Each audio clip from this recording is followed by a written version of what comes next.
Bismillahirrahmanirrahim. Assalamualaikum warahmatullahi wabarakatuh. Alhamdulillahilladzi bini'matihi tatimmus shalihat.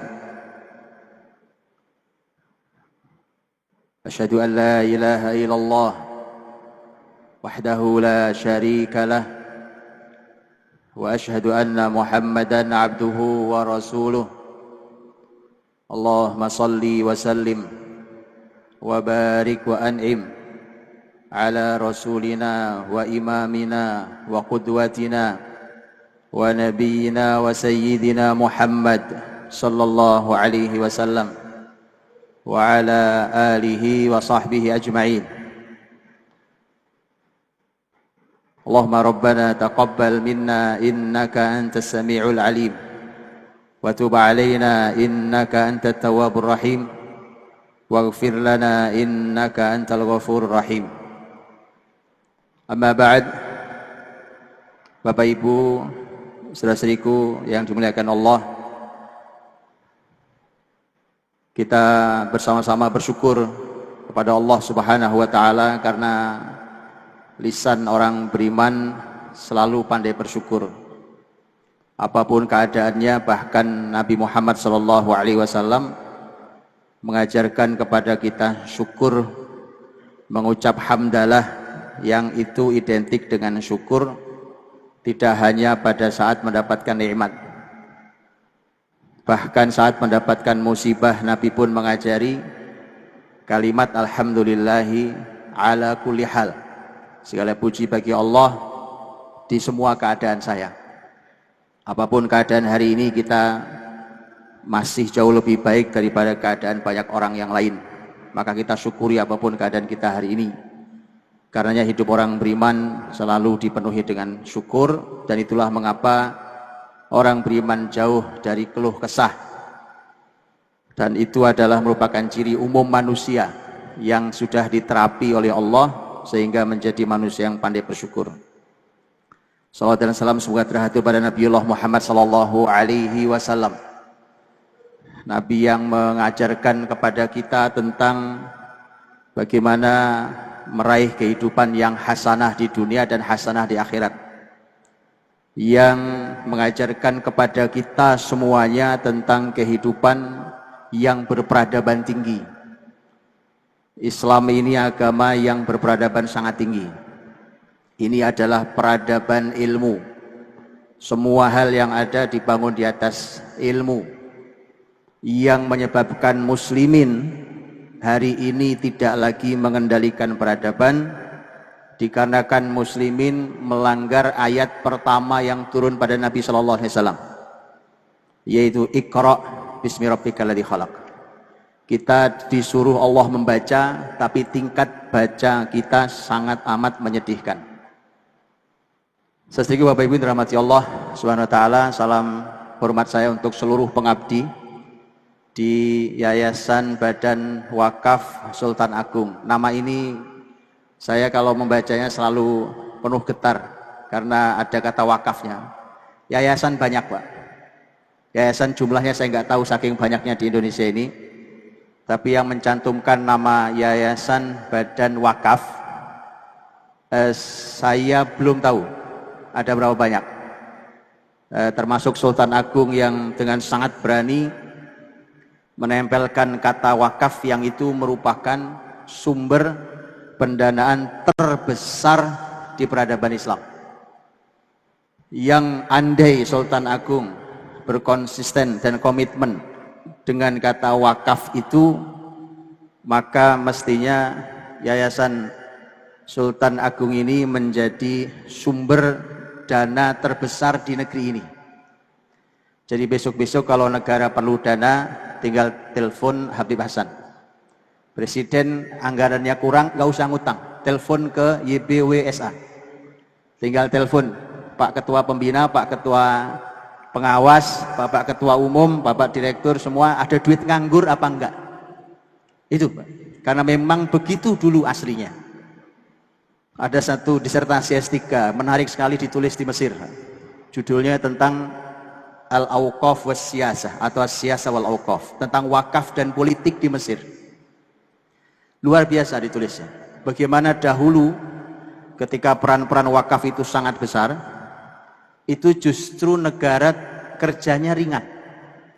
Tapi ketika negara ingin mengambil alih semua pekerjaan masyarakat, akhirnya negaranya tidak kuat, musliminnya melemah dari sisi kecintaan mereka dalam mendanai negara.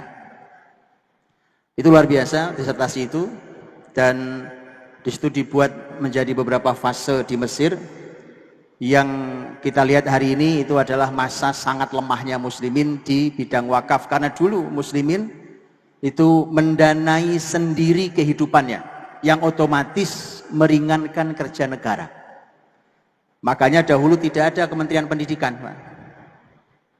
Gak ada Kementerian Pendidikan, saya mohon maaf dengan sebesar-besarnya. Gak ada Kementerian Pendidikan. Kenapa? Muslimin itu dengan wakaf, baik wakaf fasilitas ataupun wakaf produktif, itu mengurus sendiri kehidupan pendidikannya. Bahkan kurikulum pendidikan terjaga sampai detik sekarang saya duduk di tempat duduk ini, masih ada lembaga-lembaga pendidikan yang tidak bisa diubah kurikulumnya karena dicantumkan di dalam syarat akad wakaf. Tidak ada satupun makhluk di muka bumi ini, tidak penguasa, tidak negara, tidak siapapun yang bisa mengubahnya. Itu hebatnya Islam.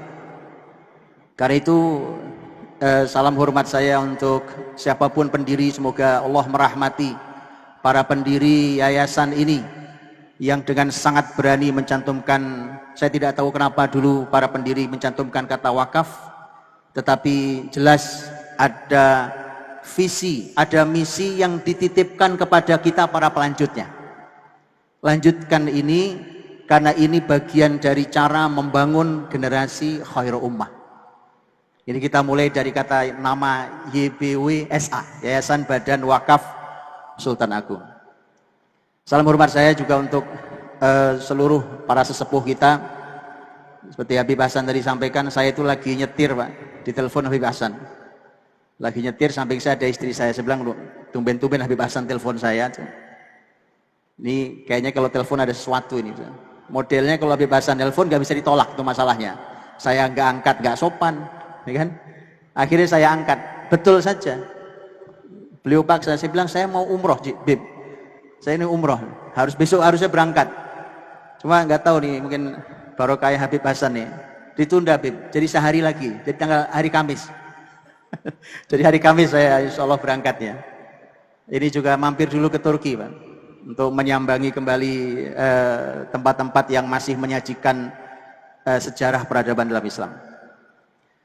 Jadi Masya Allah, Alhamdulillah, ini kali kedua saya duduk dan merasa mendapatkan penghormatan dari seluruh pengurus, seluruh direktur, seluruh sesepuh, dan seluruh pengabdi YBWSA. Bapak Ibu saudara-saudariku yang dirahmati Allah SWT, ini judulnya agak beda ini, yang disampaikan pembawa acara sama surat yang masuk ke saya. Tapi bedanya dikit. Dikit tapi nggak banyak, tapi ya banyak juga ini kalau isinya. Kalau di surat itu bunyinya tentang Sultan Agung. Jadi tentang Sultan Agung dalam sejarah Indonesia.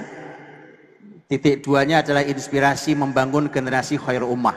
Nah, seperti yang disampaikan barusan. Tapi apapun, Bapak Ibu rahmati Allah, ini luar biasa. Lagi-lagi juga penamaan Sultan Agung. Ini juga luar biasa. Saya tidak tahu, Masya Allah, dulu para pendiri betapa Allah berikan taufik. Orang itu kalau diberikan taufik, Bapak Ibu, seperti itu. Bahkan masalah kata yang terucap, huruf yang tersusun, kalau mendapatkan taufik, itu tidak sembarang. Karena kita tahu dalam Islam bahwa penamaan itu sesuatu yang tidak biasa.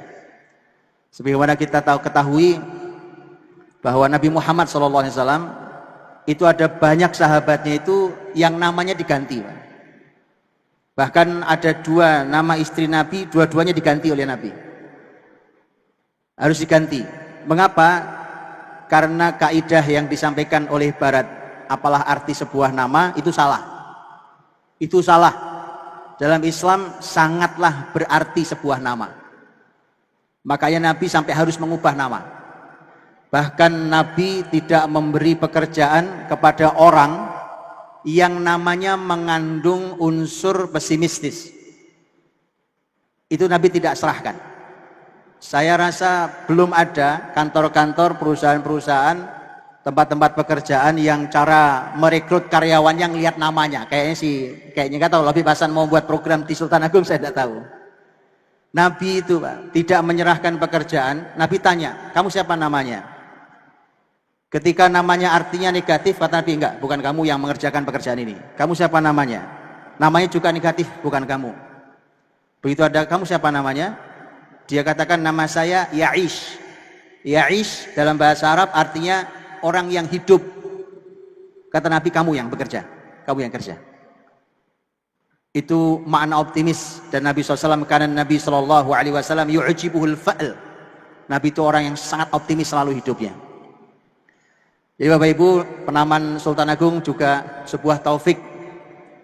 Saya bukan ahli sejarah Indonesia, tapi saya berguru kepada beberapa ahli sejarah Indonesia. Saya katakan saya tidak ahli karena saya tidak membaca langsung literatur utama. Kalau literatur utama saya harus membaca transkrip kunonya, saya harus membaca literatur utama, baru mungkin orang menjadi ahli. Karena saya tidak baca itu, saya hanya belajar dari beliau-beliau, maka saya bukan ahlinya. Cuma sekedar saya membaca, saya mendengarkan kajian yang disampaikan oleh para ahli, bahwa Sultan Agung punya nilai-nilai yang mendasar, yang luar biasa, yang mau saya sampaikan hari ini sesuai dengan tema membangun generasi khairul ummah. Kita tahu ayat, dengan kita mulai ayat yang Allah sampaikan, kuntum khairul ummah ukhrijat linnasi ta'muruna bil ma'ruf wa tanhauna 'anil munkari wa tu'minuna billah. Kalian ini adalah umat terbaik yang dihadirkan untuk manusia. Jadi sehingga seorang ulama hari ini mengatakan umat Islam itu sebenarnya hari ini itu masih ada, tapi belum menjadi saksi peradaban. Ada, umatnya masih ada, jumlah kita masih miliaran di muka bumi, tapi belum hadir di peradaban hari ini. Untuk itulah maka Allah sudah sampaikan sesungguhnya harusnya kita menjadi umat yang terbaik. Tentu dengan syarat amar ma'ruf, nahi mungkar, dan beriman pada Allah. 3 kalimat yang hambar di telinga kita. Amar ma'ruf hambar, nahi mungkar hambar, campur menakutkan dikit. Iman pada Allah lebih hambar lagi. Sayang sekali, sangat amat disayangkan. 3 kata inilah yang menjadi syarat utama kita menjadi khairul ummah. Dan demi Allah, umat terdahulu muslimin memiliki kekuatan di peradaban, kemakmuran, kesejahteraan, keadilan, dan seterusnya. Itu karena mereka punya 3-tiganya. Kalau hari ini kita bukan khairul ummah, itu artinya tidak memegang 3-tiganya. Kalau kita rasa kita sudah melakukannya, rasanya kita sudah amar ma'ruf, rasanya kita sudah nahi mungkar, rasanya kita sudah beriman, nampaknya harus ada definisi yang dikoreksi ulang. Supaya kita tidak menyalahi itu, karena kita merasa kita melakukan, mengapa kita seperti hari ini. Bapak Ibu yang dirahmati Allah Subhanahu wa Ta'ala, yang sebatas saya tahu tentang Sultan Agung, menurut saya punya nilai-nilai agung yang luar biasa. Kita tahu bahwa Sultan Agung itu Raja Jawa yang paling besar. Dengan kerajaan Islam Mataram, itu seluruh pulau Jawa ini dikuasai kecuali minus hanya Batavia, Jakarta, nanti masuk sebagian ke arah Banten. Di Jakarta itu sudah coba diupayakan untuk diambil alih oleh Sultan Agung dari kekuasaan Belanda, tapi gagal. Bahkan banyak korban dari pasukan Sultan Agung. Tapi ini membentang dari Jawa Barat sampai ke ujung Jawa Timur, itu Sultan Agung yang memegang sebagai raja terbesar di Pulau Jawa ini. Karena itulah maka dia pasti menjadi inspirasi. Karena yang menarik adalah bahwa Sultan Agung ini sesuai dengan nama di lembaga besar ini, Sultan Agung ini membawa Islam dalam kehidupannya, di dalam kepemimpinannya, luar biasa. Tapi ini ada keren sekali. Yang luar biasa, sebelum saya sampaikan poin-poinnya juga, Ada satu poin penting, Pak. Sultan Agung itu dilantik jadi raja, jadi sultan umur 20 tahun, Pak. Saya sudah teriak-teriak jauh-jauh hari. Karena di dalam sejarah Islam ini, kita itu harus, kalau betul pendidikan kita akan irit usia kita. 20 tahun tuh jadi sultan, itu bukan satu-satunya, bukan Sultan Agung. Sejak zaman awal Islam, sampai Sultan Agung, bahkan sampai belakangan, para founding fathers kita bukan orang tua-tua, Pak. Founding fathers negeri ini waktu mendirikan bukan orang tua-tua. Kita harus pahami itu. Anak-anak muda. Saya sering sampaikan itu. Karenanya saya, Bapak Ibu, saya sangat bahagia kalau kumpul sama anak muda. Mohon maaf, bukan tidak bahagia kumpul sama orang tua, jelas sangat bahagia. Kalau kumpul sama orang tua jelas, Pak, saya akan minta nasihat, saya akan minta doa, saya akan minta ridho dan barokahnya. Tapi kalau kumpul sama anak muda, nah itu, Pak. Anak muda itu saya ucek-ucek, Pak. Saya ucek-ucek, saya pukuli, ayo jalan, lari, bawa lari peradaban ini. Dipanggul, yang kuat pundakmu nak, yang kokoh punggungmu. Umat ini sudah sakit, lelah, bahkan sudah ada yang tidak sadarkan diri. Sementara kita melihat bagaimana penyakit di generasi muda hari ini. Coba Bapak Ibu perhatikan, bukan sebuah kebetulan. Ada satu kata yang hari ini terkenal di kalangan anak muda. Dikit-dikit anak muda bilang, saya perlu healing, dan healing. Kita semua tahu arti healing, Bapak dokter yang paling paham. Jadi semua sadar mereka lagi sakit, Pak. Anak-anak muda sadar mereka sakit, padahal simpel sekali. Terlalu receh, terlalu remeh, terlalu lemah, dan terlalu ringkih. Mereka itu beda dengan sesepuh-sepuh kita yang pejuang-pejuang seperti ini sampai di usia seperti ini, itu kita meneladani banyak. Bapak Ibu dirahmati Allah.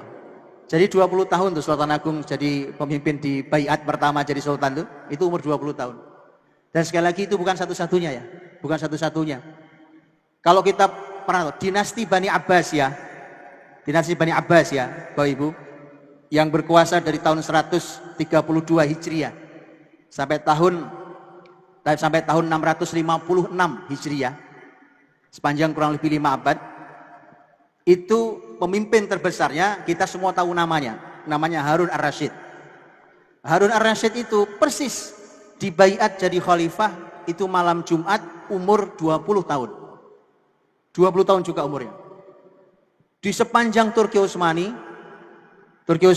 yang juga berkuasa kurang lebih 6 abad lamanya, itu salah satu sultan yang sangat besar kita kenal namanya Muhammad Al-Fatih. Itu dibaiat jadi sultan umur 22 tahun.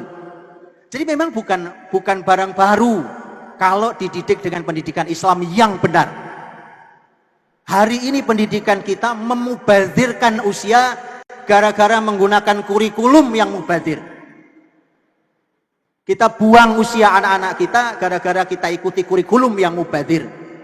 Umur 22 tahun belum ngapa-ngapain, Pak. Anggaplah 22 terlalu cepat dengan sistem yang ada zaman hari ini. Oke. Ambil kata 25 tahun. Hari ini kalau ada yang menikah umur 20 tahun kan masih merepotkan KUA, Pak. Apalagi nikah di bawah umur 20 tahun. Wah, itu ribet minta ampun. Karena harus izinnya pengadilan apa ada pengadilan atau enggak itu?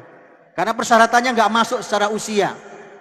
Kita hari ini urusan nikah belum selesai, Pak. Terus kita mau bicara tentang generasi khairul ummah, tidak bisa, Pak. Generasi Islam itu tidak mungkin lepas dari tema berkeluarga. Karena justru keluarga itulah yang menjadi jaminan lahirnya para pemimpin yang hebat sesuai dengan doa dalam Al-Quran. Al-Furqan 74 yang kita semua hafal. Walladzina yaquluna rabbana hablana min azwajina wa dzurriyyatina qurrata a'yun waj'alna lil muttaqina imama. Jadikan kami pemimpin, itu ternyata salah satu visi yang Allah titipkan di setiap keluarga muslim. Itu harusnya pendidikan kepemimpinan itu lahir di keluarga, Pak. Bukan di lembaga kepemimpinan, tapi di keluarga. Hari ini jangankan keluarga melahirkan pemimpin, Pak.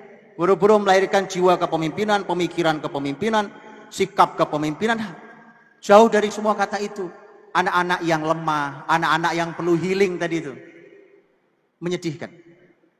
Karena itu mari kita seriusi. Apalagi kita tahu di Sultan Agung ini lembaga pendidikan besar sekali. Besar sekali, dari pendidikan kecil sampai pendidikan besarnya. Besar sekali. Dan ini kesempatan mahal. Sesungguhnya Allah berikan kesempatan sangat mahal. Kenapa tidak?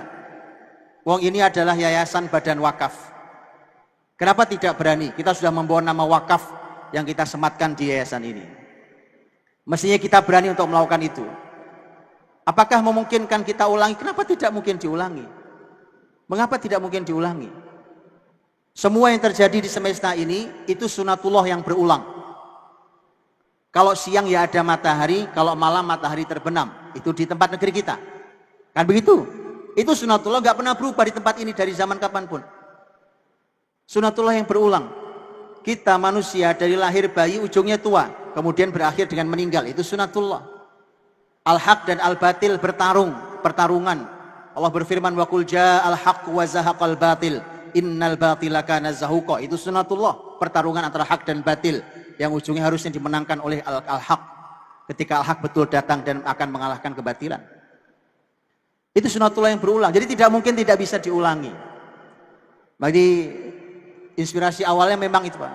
Kalau saja Sultan Agung memikirkan muda-muda lulusan Sultan Agung meneladani Sultan Agung betulan, luar biasa, Pak. Ini akan memberi sumbangsih untuk kebesaran Indonesia. Ya, luar biasa. Kalau bahasanya para pujangga gitu, Pak. Kenapa sih kita sibuk mengutuk malam? Mengapa kita tidak segera menyalakan lilin? Bahasa gitu, Pak. Kita maki-maki pejabat hari ini, kita maki-maki keadaan negara hari ini, kita bertarung di medsos nggak ada habisnya. Jadi kita sibuk memaki malam. Malam pasti gelap. Dan Imam Syafi'i sudah memberikan pesan luar biasa kepada kita. Wala tajza' li haditsatil layali fama li hawaditsid dunya baqa'u. Kata Imam Syafi'i, kalian jangan gelisah dengan peristiwa malam. Kenapa harus gelisah? Malam itu ya begitu. Ya gelap, ya enggak enak, ya apa ya memang malam. Tapi kata Imam Syafi'i, fama li hawaditsid dunya baqa'u. Tidak ada peristiwa di dunia ini yang abadi. Zolim, mau berapa lama dia akan berakhir. Karena itulah maka Bapak Ibu dirahmati Allah, ini mestinya menjadi perenungan kalau Sultan Agung ingin meneladani namanya sendiri. Ini Pak, salah sendiri ngasih nama, ya kan? Karena nama luar biasa ini. Dan saya sering memberikan kritik, Pak, karena di lembaga saya masih lembaga baru dan kecil, itu juga nama orang. Sehingga saya bilang konsistensi dan komitmen kita terhadap nama yang kita pinjam ini menarik. Menarik, karena inilah sesungguhnya teladan yang mulia buat kita. Banyak lembaga-lembaga itu memberikan nama lembaganya dengan nama-nama tokoh sejarah Islam. Apapun itu memberikan namanya dengan nama tokoh sejarah Islam. Tapi sayangnya mereka, bahkan saya pernah beberapa kali dialog dengan lembaga-lembaga yang memberi nama dengan nama tokoh Islam itu, bahkan mereka tidak kenal siapa tokoh itu. Loh, saya bilang dulu ini siapa yang buat namanya, ya kan? Kok jangankan mau meneladani, jangan step bagaimana melahirkan orang seperti Sultan Agung umpamanya. Jadi kalau 20 tahun Sultan Agung jadi sultan, kenapa tidak YBW Sultan Agung juga melahirkan orang-orang besar di usia masih sangat belia. Ini pikiran PR besar pertama, Pak. Jadi memang saya kalau ngaji di mana-mana, Pak, ngasih PR. Mumpung saya dikasih mic, nggak sopan sebenarnya depan Habib Hasan, tapi mumpung kasih mic satu. Jadi mohon izin Habib dan para sesepuh semua. Jadi Bapak Ibu dirahmati Allah, itu pelajaran pertama. Sultan Agung itu mimpin menarik, Pak. 32 tahun mimpinnya. 32 tahun. Jadi kalau di Indonesia kayak Pak Harto ya, Pak. 32 tahun. Sultan Agung 32 tahun mimpin, Pak. Masya Allah, anak muda 20 tahun sampai wafat mimpin. 32 tahun lamanya mimpin. Dan itu menjadi raja besar di Pulau Jawa ini. Dan yang menarik adalah karena Islam yang dibawa. Karena Islam yang dibawa itu. Nah, nilai-nilai ini yang ingin saya sampaikan beberapa hal karena ini betul-betul luar biasa. Bapak Ibu dirahmati Allah, sosok seorang Sultan Agung yang saya ketahui itu memang beliau adalah sosok pemimpin yang lengkap, Pak. Nah ini, kelengkapan diri sebagai seorang muslim memiliki syakhsiyah Islamiyah. Kalau di dalam orang sufi bahasanya insan kamil atau bahasa syakhsiyah Islamiyah. Itu sebenarnya harusnya kita ini mendidik generasi ini, Pak, itu semestinya punya karakter yang lengkap. Bukan cuma kuat, lengkap. Karena Sultan Agung itu, Bapak Ibu, itu seorang ilmuwan besar. Ilmuwan. Dan tidak ada generasi khairul ummah tanpa ilmu, kan tidak mungkin ada. Tadi sudah saya sampaikan di depan. Lawang ayat pertama saja, Iqra. Iqra itu ya baca. Saya tidak tahu berapa kekuatannya para pelajar dan mahasiswa yang ada di Sultan Agung, kekuatan membacanya. Kalau ada dibuat penelitiannya atau surveinya menarik, Pak, untuk dibuatkan program. Kenapa? Tidak ada. Peradaban Islam itu tidak hadir tanpa baca, Pak. Gak usah berpikir yang tinggi-tinggi, wong Anda baca aja malas. Kalau Anda baca malas, sekarang bayangkan, Pak dosen baru baca buku kalau ada tugas. Atau baca buku kalau mau nulis di jurnal. Baru baca buku kalau punya tugas nulis atau meneliti. Baca kalau lagi bimbing tok. Itu bukan membaca, Pak. Membaca yang sesungguhnya bukan itu. Karena kita perlu bacaan yang begitu. Silahkan baca, Pak. Ada beberapa buku yang ditulis bagaimana dahulu dalam sejarah Islam kekuatan bacanya muslimin. Karenanya muslimin melahirkan buku-buku terbesar yang tidak ada yang bisa menandingi agama atau bangsa manapun. Yang ditinggalkan sampai hari ini perpustakaannya. Yang dibakar, Pak, perpustakaan Islam yang dibakar. Pertama yang dihanyutkan besar di Baghdad. Kalau memahami kata Baghdad di abad dinasti Bani Abbas, ya, itu harus dibayangkannya bukan Baghdad hari ini. Tapi Baghdad adalah kota nomor 1 peradabannya di muka bumi saat itu. Itu Baghdad. Perpustakaan besarnya habis. Kita tahu dalam sejarah dihancurkan oleh Mongol. Habis. Pembakaran buku oleh Mongol terjadi di berbagai negara, bukan hanya di Baghdad. Dan makanya dulu waktu saya sekolah, Pak, itu seringkali kalau kita mengkaji nama-nama buku, disebutkan nama bukunya, penulisnya siapa, ditulisi mafqud. Buku penulisnya mafqud. Buku penulisnya mafqud. Mafqud itu hilang. Tapi bukunya ada, dan itu disebut-sebut dalam literatur, tapi si bukunya nggak ada. Dan biasanya akan diduga bahwa ini termasuk yang dibakar atau dihanyutkan di sungai Tigris. Itu segitu besarnya muslimin. Tapi buku yang tersisa mampu membangkitkan Eropa seperti hari ini. Apa nggak hebat muslimin, Pak? Itu semua bermula dari baca, Pak. Kalau sudah baca baru kita al-qalam.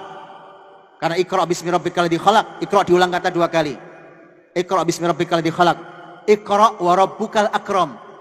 Baca itu sampai diulang 2 kali, Pak. Pengulangan itu dalam bahasa Arab salah satu maknanya pasti penguatan. Tapi di sini bukan hanya penguatan. Karena ada kata setelahnya yang menunjukkan dia bukan hanya penguatan.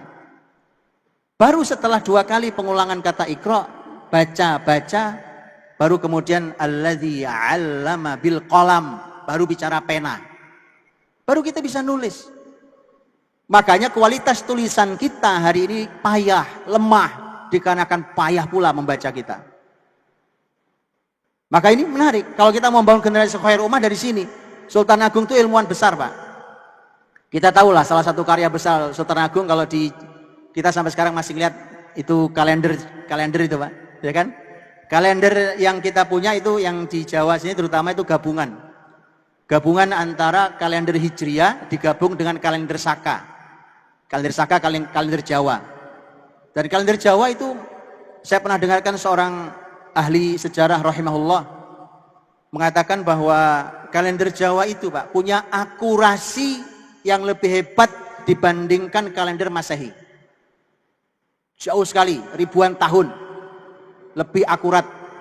Karena di dalam kalender Jawa itu tidak hanya membicarakan tentang masalah hari, tanggal, bulan, tahun, tapi bicara tentang banyak hal yang sampai sekarang ternyata saya juga pernah berdialog dengan orang sepuh yang masih memegang tanggalan itu ternyata masih akurat sekali untuk mengukur musim.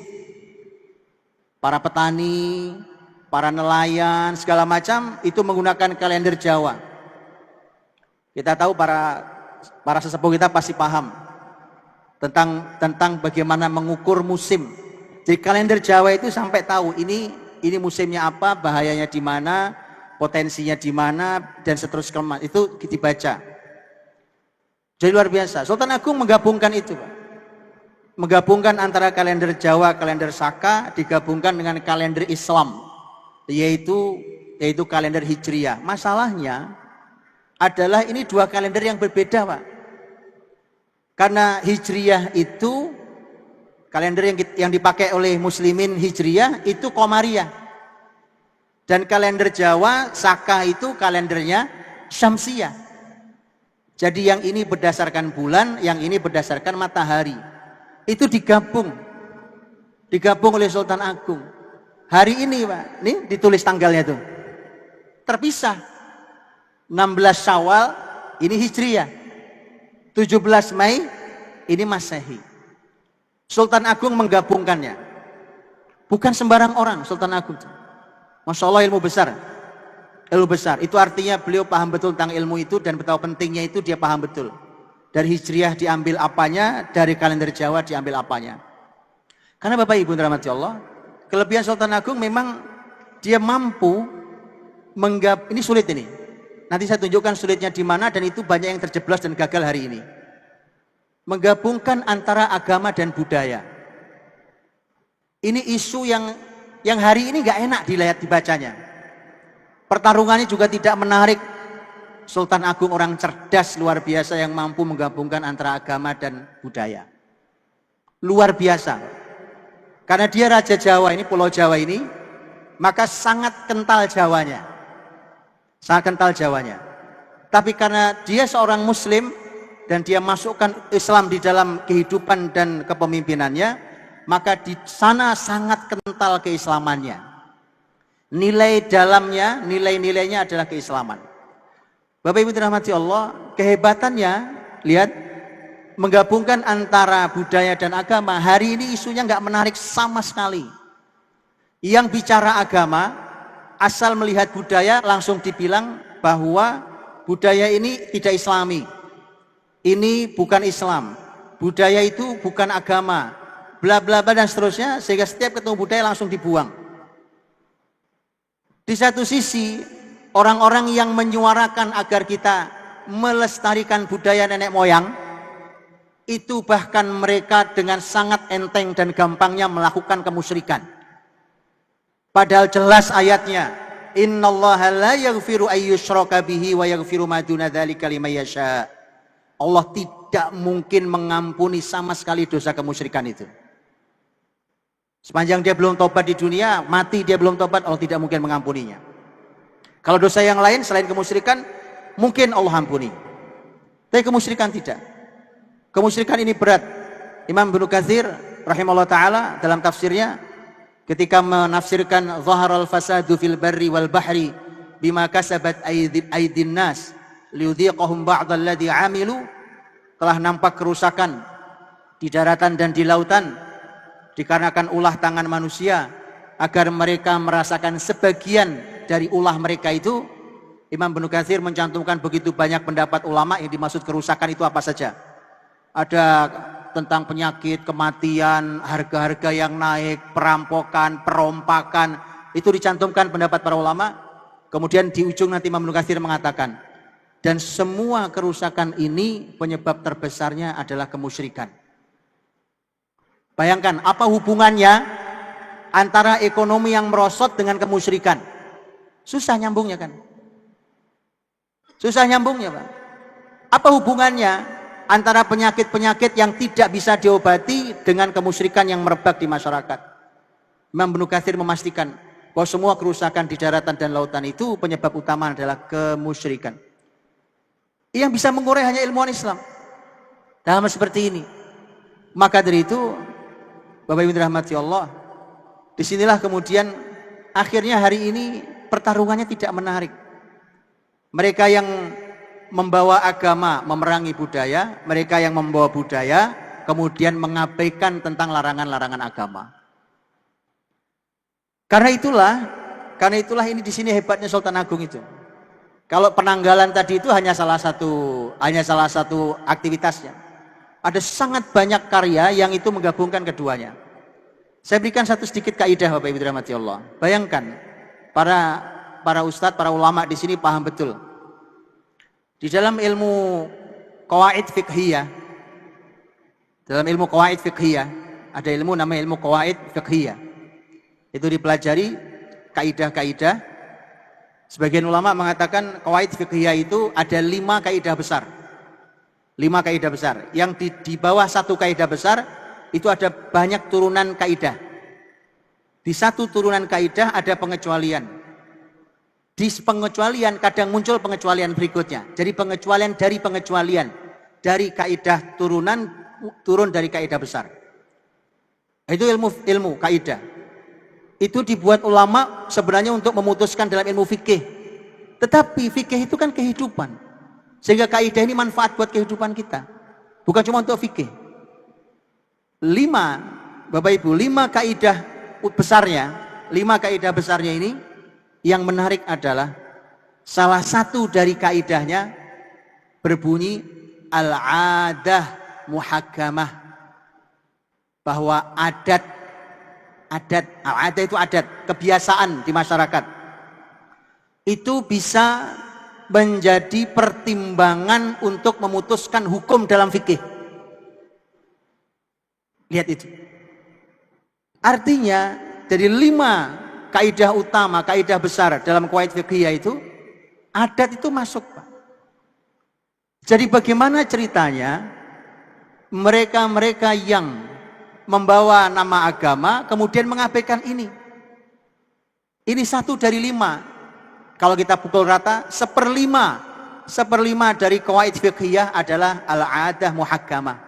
Bidat tentang budaya, tentang adat, kebiasaan masyarakat, itu bisa menjadi pertimbangan hukum.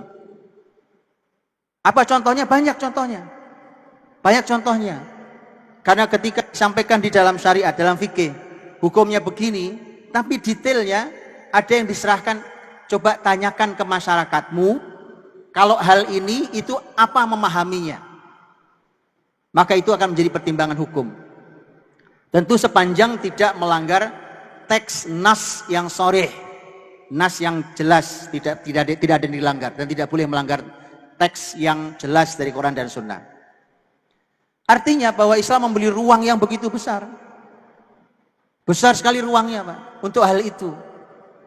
Tiba-tiba, makanya Pak, saya ini oleh ayah saya, Allah yarham, rahmatan wasi'ah, dari kecil tuh suka, nggak tahu kenapa beliau dulu itu suka ini, Bib, suka ngajak saya nonton wayang.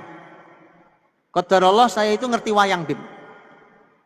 Qadarullah begitu saya kuliah, saya dikasih buku oleh seorang jamaah saya. Buku itu diterbitkan tahun 1975 oleh Kementerian Agama tentang filosofi wayang. Itu subhanallah.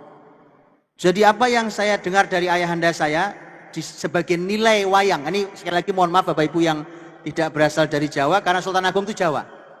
Jadi nanti kapan-kapan kalau saya bicara tentang para pemimpin di Sumatera atau di Kalimantan, nanti kita bicara itu. Tapi hari ini tema tentang Sultan Agung sebagai sebuah inspirasi. Itu luar biasa. Itu nilai yang tidak sederhana. Itu kan perlu kecakapan yang tidak sederhana jadi dalang itu. Ya. Sulitnya minta ampun, saya nggak kebayang ini. Itu punya kecerdasan yang nggak biasa. Dan nilainya luar biasa. Hanya memang nanti karena Jawa ini dikenal sangat simbolik, filosofis. Jadi filosofis, simbolis. Akhirnya banyak sekali simbol-simbol yang dimunculkan. Simbol-simbol yang dimunculkan. Dan simbol filosofis, simbolis itu, Islam punya nilai itu. Islam itu memandang sesuatu tidak hanya zahir, tapi nilai di balik sesuatu yang zahir itu luar biasa. Bapak Ibu, hari ini ada satu jurusan baru baru tumbuh. Kalau ilmunya udah sejak zaman generasi awal Islam, cuma menjadi sebuah jurusan di kampus-kampus besar di Timur Tengah dan Afrika, itu belum lama. Ya artinya baru mulai membesar, dan di Indonesia pun yang saya tahu belum banyak yang ahli. Itu namanya ilmu maqasid. Maqasid itu maksud. Maqasid jamak dari maksud. Jadi maksud, memandang sebuah maksud dari sesuatu. Umpamanya ada sebuah hukum. Ada sebuah hukum dalam fikih, atau ada sebuah hukum dalam akidah, dan seterusnya, dipandang di maqasidnya. Bahkan saya punya teman S3 ilmu maqasid ini, kuliahnya di Maroko, itu luar biasa. Saya tanya, apa judul disertasi antum Ustadz? Judulnya luar biasa. Maqasid, ilmu maqasid untuk merancang masa depan. Itu judul disertasi S3-nya, Pak. Luar biasa. Dan ini, Ibu dirahmati Allah, itu artinya memang filosofis. Islam itu sangat filosofis. Makanya Profesor Dr. Abdul Karim Bakar, ini seorang pemikir pendidikan yang luar biasa. Profesor Dr. Abdul Karim Bakar punya banyak buku pendidikan. Kalau Bapak Ibu baca, di salah satu bukunya, beliau punya buku, salah satunya Haulat Tarbiyah wa Ta'lim. Beliau mengatakan, peradaban Islam itu beda dengan peradaban hari ini, bahwa peradaban hari ini fokusnya pada kaifa. Peradaban Islam fokus sebelum kaifa, fokus pada limadha. Ini luar biasa. Kaifa itu artinya bagaimana. Makanya Bapak Ibu perhatikan hari ini semua ilmu how to, semua how to. Bahkan orang meneliti limadha yang artinya adalah mengapa, sebenarnya hanya untuk mendapatkan how to. Dalam Islam tidak. Dalam peradaban Islam, ilmu mengapa, umpamanya kita duduk hari ini di sini, mengapa kita di sini? Di Sultan Agung, ngapa kita di Sultan Agung? Bukan tentang bagaimana. Kalau kita berkomunikasi, kita banyak komunikasi dengan HP kita. Pertanyaannya, mengapa manusia harus menciptakan alat komunikasi ini?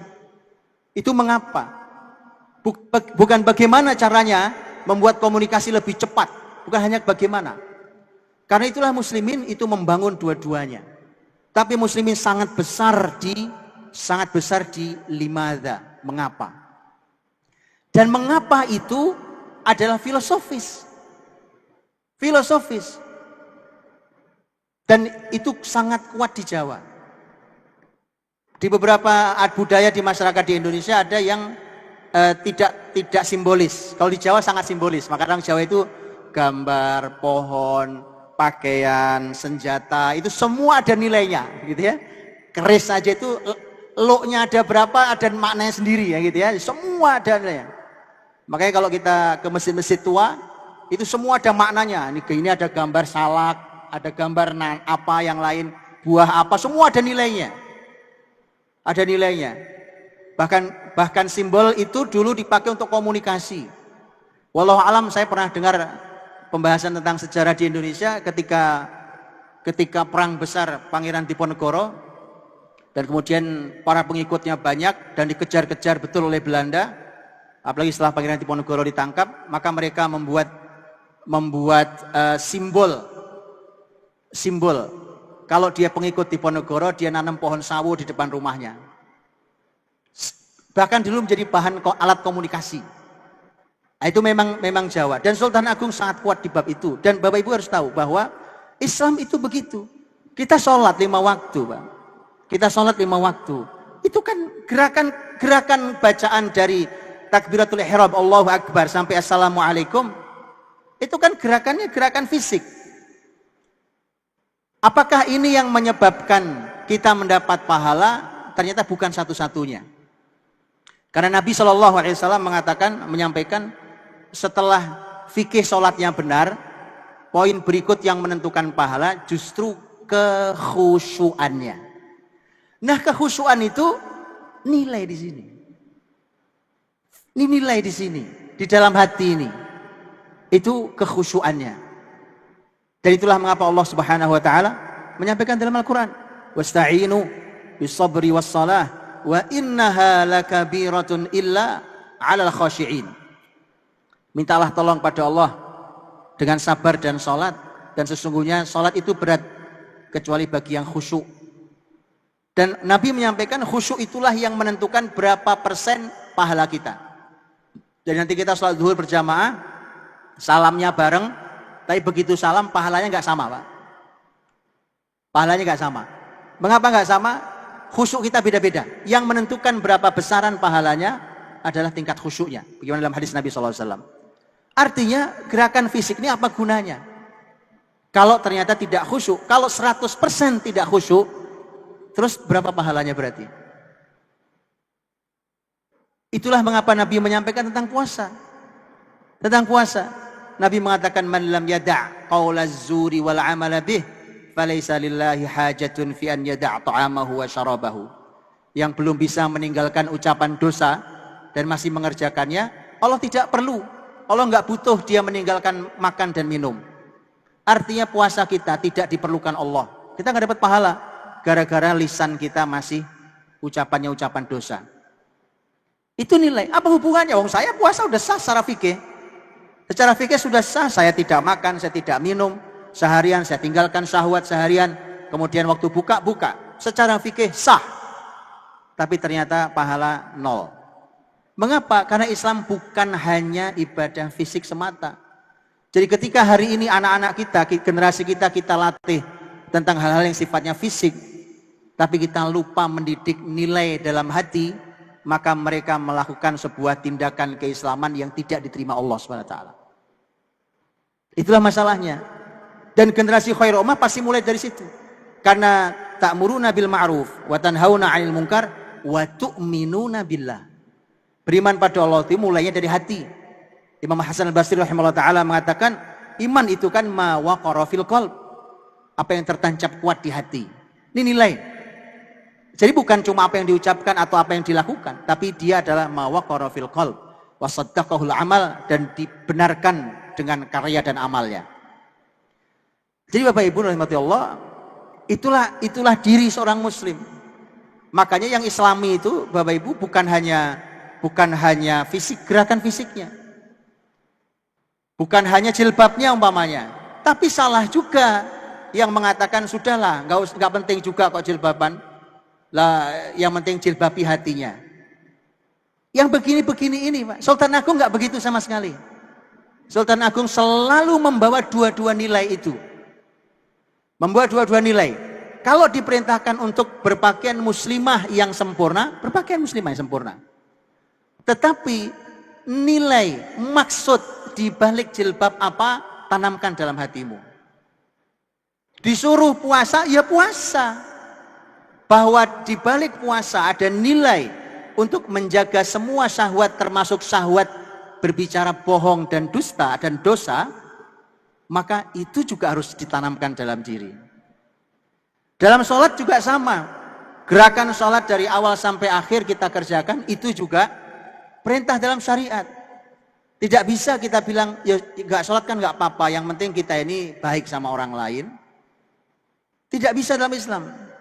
Makanya di salah satu karya besarnya Sultan Agung itu ada namanya, Sultan Agung itu karena ilmuwan, Pak.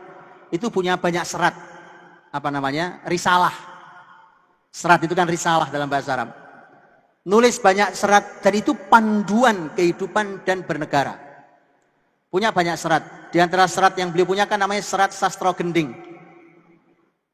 Judulnya saja menggabungkan dua hal sekaligus. Kita tahu gending. Tahu gending kita kan? Gending itu ya gending, musik gamelannya itu. Sastranya itu adalah sastranya. Kedalaman. Jadi kalau orang ngerti sastra, dia mendengarkan gending dan syairnya, itu punya ini dalam nih. Sastronya dalam. Maka sastra dan gending itu oleh Sultan Agung digabung. Tidak mungkin kita hanya bicara isi, kemudian lupa bicara wadah atau kulitnya. Sebagaimana tidak mungkin kita bicara kulit, tapi kemudian kita lupa isinya. Itu nilai dasar, dan itu selalu harus dimiliki oleh muslim. Dan itu khairul ummah betul, Pak. Lahirnya khairul ummah betul. Jadi dia tahu persis harus apa secara fisik, secara fisik apa yang harus dilakukan, dan dia tahu persis secara nilai apa yang harus ditanamkan. Dan itulah maka, Bapak Ibu dirahmati Allah, ini satu hal yang luar biasa. Maka begini, kalau tadi saya bicara antara budaya dan agama, dan itu sangat banyak Sultan Agung, karena di dalam, contoh dari dalam serat sastra Gending saja, Sultan Agung itu sebenarnya menanamkan nilai-nilai dasar kehidupan. Bagaimana keselarasan antara sastra dan gending, antara fisik dan hati, antara tempat dan isi, dan seterusnya, itu ditulis sebagai sebuah panduan. Dan ini, Bapak dirahmati Allah, dengan nilai dasar yang luar biasa itu, yang itu kemudian nanti menjadi panduan kehidupan bernegara bahkan, maka kemudian istimewa, menjadi istimewa. Kalau tadi bicara tentang budaya dan agama, nah ini seringkali lihat Pak, agama saja menerima loh budaya setempat. Bahkan diberi ruang untuk memutuskan hukum. Tadi al-adah muhakamah, tentu ada kajian, silakan dikaji. Ada ruang untuk, bukan cuma diberi ruang, tapi diberikan kuasa di dalam ruang batas ruangnya untuk memutuskan sebuah hukum dalam Islam. Kalau agama saja memberi ruang itu, maka angkuh sekali ilmu pengetahuan hari ini kalau dia tidak memberi ruang. Agama saja memberi ruang. Jangan dikit-dikit umpamanya begini. Saya mohon maaf sebesar-besarnya, tapi saya sampaikan apa adanya. Mudah-mudahan ada kebaikannya. Apapun ini. Umpamanya mohon maaf sebesarnya sekali lagi. Umpamanya ilmu kesehatan, karena di sini ada rumah sakit besar. Ilmu kesehatan, kita tahu ilmu kesehatan, para dokter dengan semua kemuliaan ilmunya dan semua jasa besarnya untuk orang-orang yang sakit, dengan semua ilmu yang besar yang hebat itu, lihat kan kemudian ada begitu banyak jenis pengobatan. Tidak salah, saya pernah juga mengisi kajian di Fakultas Kedokteran Pak, di sebuah kampus. Saya ditanya, gimana Ustadz Budi, saya ini kan dokter, kami tidak boleh memberi obat kecuali batas ilmu kami. Saya bilang, memang sudah betul, itu yang benar. Dalam Islam pun kita tidak boleh memberi sesuatu di luar ilmu kita. Tetapi saya sampaikan Pak, begini. Kenapa kita tidak memberi ruang untuk ilmu yang lain? Betapa angkuhnya kita hanya menganggap itu cuma budaya lah, itu cuma pengobatan ala budaya masyarakat mana. Akhirnya kan kemudian kenapa tidak dihaluskan bahasanya? Saya sudah lama, ini sudah sangat lama, sudah sekian belas tahun lalu, saya pernah dialog dengan seorang dokter senior spesialis di RSCM. Saya masuk ke ruangan beliau. Waktu itu saya nanya satu hal, Pak dokter, pernah tidak menjumpai pasien ada benda asing di dalam badannya? Yang kalau di ilmu mistik contohnya namanya susuk, itu dimasukin betul benda masukkan Pak, karena saya kenal beberapa orang yang suka masukin susuk ke badan orang, dan susuk itu macam-macam, dari mulai air sampai perhiasan, dan diginikan tuh kelihatan betul, diginikan tuh kelihatan. Nah saya tanya, Pak dokter pernah nggak jumpai pasien kebaca gitu, kemudian jawabannya, oh sering saya Ustadz, dan itu saya baca kelihatan. Saya cuma tanya ke Pak dokter waktu itu, Pak dokter, kalau menurut Pak dokter itu apa ya? Beliau bilang, saya sudah jumpai pasien kayak begitu, tapi jujur saya heran. Karena benda masuk itu kan mesti ada bekas masuk. Namanya memasukkan, apalagi benda bukan kecil Pak. Kalau benda kecil itu, kadang-kadang benda itu melintang besi gitu, kayak besi itu, melintang gitu, panjang. Lah untuk memasukkan itu kan mesti ada jalan memasukkannya. Akhirnya Pak dokter setelah diskusi, setelah menjelaskan, beliau menyampaikan begini, kalimatnya bagus banget. Ustadz, inilah simpul yang belum ketemu di ilmu saya. Cakep. Tidak dikit-dikit, tidak ilmiah, nggak benar. Mohon maaf Pak, saya tidak bicara tentang apapun. Lihat, akhirnya sekarang kan semua diteliti, bekam, ditolak. Kalau saya simpel Pak, kalau kerokan, oke, versi orang Indonesia, kerokan, ngobati pakai dikerok. Kalau nggak salah saya pernah baca ada penelitian tentang kerokan akhirnya. Saya bilang kalau kerokan Anda tolak, walaupun saya kerokan itu, kalau kerokan Anda tolak, saya bilang saya nggak masalah. Tapi kalau rekomendasi Nabi Anda tolak, itu masalah dari sisi agama, Pak. Tapi karena keangkuhan ilmu pengetahuan, kita sekedar berbahasa seperti Pak Dokter yang bagus tadi berbahasa, itu nggak bisa. Itu simpul yang belum ketemu di ilmu saya, Ustaz. Kan cakep banget ilmunya. Kita angkuh sekali. Agama saja memberi ruang pada budaya dan adat. Mosok cuma ilmu manusia aja kok nggak memberi ruang pada itu. Angkuh sekali kita ini. Akhirnya nanti kita dipermalukan, Pak. Nanti kita akan dipermalukan. Kenapa? Karena akhirnya banyak penyakit tidak bisa diobati. Datang orang nggak ilmiah sama sekali. Kadang dukun, musyrik kadang-kadang ya. Cuma tangan ditempel di jidat, seret sembuh. Wah, sembuh. Nggak ilmiah. Orang bilang sembuh. Dokter bilang, itu cuma ini tuh Pak. Itu mungkin ada motivasi dalam dirinya yang sangat kuat untuk sembuh. Itu kan Anda kan dokter juga ahli memotivasi. Kenapa tidak Anda motivasi pasiennya? Sehingga nggak perlu lagi ada sontak-sontik, kasih obat, dibelek, dibelah-belah. Anda kan orang cerdas. Kenapa Anda tidak bisa memotivasi mereka? Dukun kok bisa? Itu maksud saya mohon maaf sebesarnya Pak. Mengapa? Karena Islam punya sejarah kebesaran yang luar biasa di ilmu kedokteran. Itu maksudnya. Jadi memberi ruang tadi. Bagaimana Sultan Agung mampu membaurkan itu, tidak menghilangkan nilai budaya, tapi tetap memegang kuat nilai keislaman.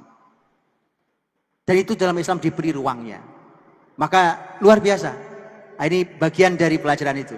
Tapi Ibu dirahmati Allah, saya tentu nggak boleh panjang-panjang ini. Sudah jam 11, terlalu panjang. Terakhir Bapak Ibu dirahmati Allah Subhanahu Wa Taala. Ada poin menarik menurut saya dari Sultan Agung itu Pak. Dan sampai sekarang menurut saya harusnya masih terus dijalankan, sayangnya sudah mulai ditinggalkan. Tanah Jawa ini tanah subur. Subur tanah Jawa ini. Makanya salah satu fokus Sultan Agung ketika membangun perekonomian adalah memberi fasilitas yang luar biasa kepada para petani.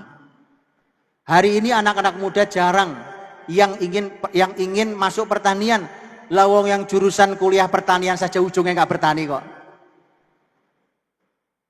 Padahal pertanian luar biasa Pak. Dan saya hari-hari ini banyak bergaul dengan teman-teman petani. Saya banyak tanya dengan teman-teman petani, peternak, orang-orang perikanan yang bukan dalam teori kelas, tapi yang langsung praktek di lapangan. Dan saya melihat memang luar biasa. Ini yang tidak banyak tersampaikan.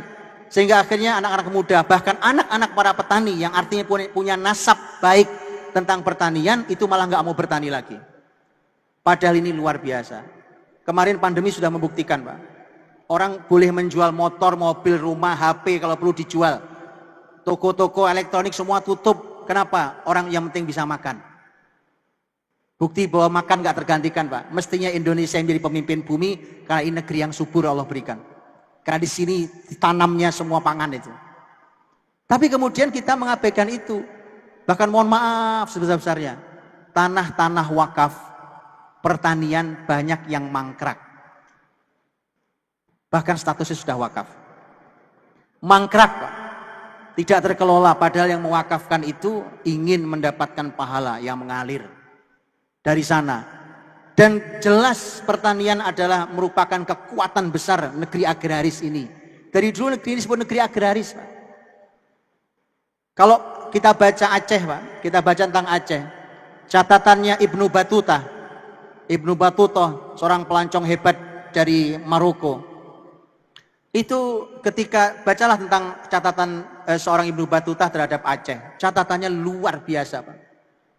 Dipuji tentang negeri yang sangat subur, yang sangat kaya hasil buminya, yang sangat baik dan ramah penduduknya, yang rajanya, sultannya adalah seorang mujahid yang berjihad melawan negeri-negeri kafir, sekaligus seorang ilmuwan besar yang duduk belajar madhab Syafi'i di salah satu hari rutinnya, dan orang pemimpin yang sangat dicintai rakyatnya. Karenanya dia jalan kaki kalau habis sholat Jumat untuk menyapa semua rakyatnya.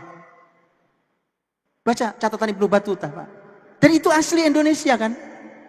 Tapi saya sudah bacakan itu, saya bacakan kata per kata waktu saya seminar di Aceh. Saya bilang mohon maaf ini Aceh, saya mau bacakan kalimat Ibnu Battuta tentang Aceh. Begitu selesai saya bacakan kata per kata, saya terjemah. Kemudian saya bilang, apakah ini Aceh? Apakah Aceh yang sekarang adalah Aceh yang ini?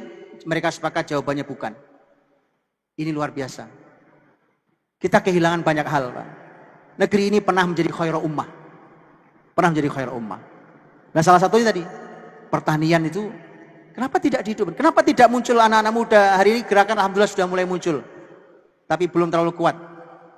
Anak-anak muda mulai dibuat cinta dengan pertanian, dengan pangan, apapun jenisnya. Dengan pangan. Masalahnya pangan tidak menjanjikan, Pak. Udah kerjanya panas, terik matahari, kulitnya keling, kulitnya hitam, Pak. Wah itu gimana coba, kan susah. Anak muda dengan penampilan seperti itu nggak menarik. Kulitnya kasar, begitu panen, duit nggak banyak, habis untuk bayar pupuk. Tapi subhanallah, saya sudah bertemu dengan petani-petani yang hebat, yang canggih dan hasilnya sangat luar biasa. Luar biasa, Pak. Tidak biasa hasilnya, yang begitu yang harus dikenalkan ke anak muda. Agar kembali lagi seperti pelajaran kita belajar dari Sultan Agung bahwa itu adalah yang dihidupkan di Pulau Jawa ini karena Allah berikan kesuburannya di negeri ini. Bapak Ibu rahmati Allah, saya kira itu mudah-mudahan sekilas ini membantu mengingatkan saja tentang nama besar Sultan Agung yang itu disematkan dipakai oleh yayasan besar ini, Yayasan Badan Wakaf Sultan Agung. Mudah-mudahan nama besar Sultan Agung menjadi inspirasi betul. Inspirasi untuk melahirkan khairul ummah. Karena menariknya adalah Sultan Agung ya tetap Jawa, dan ini juga ada di Jawa, tapi Sultan Agung seorang muslim. Dia seorang muslim secara individu, dan tapi dia juga muslim dan memasukkan Islam di kepemimpinannya.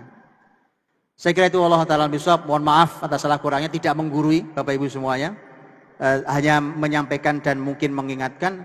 Mudah-mudahan Allah ridho pada kita semua, mudah-mudahan Allah ampuni, mudah-mudahan Allah terima seluruh amal ibadah kita, mudah-mudahan Allah jaga Yayasan Badan Wakaf Sultan Agung ini, Allah terus bimbing, mudah-mudahan Allah berikan pahala yang agung bagi para pendirinya, mudah-mudahan Allah berikan ampunan bagi para pendiri yang telah tiada, dan berikan Allah muliakan mereka dengan karya-karya besar kita di kita hari ini, dan semoga ke depan menjadi rahim peradaban Islam. Wallahu ta'ala bishawab. Saya akhiri subhanakallahumma bihamdik asyhadu an la ilaha illa anta astaghfiruka wa atubu ilaik. Assalamualaikum warahmatullahi wabarakatuh. Kita berikan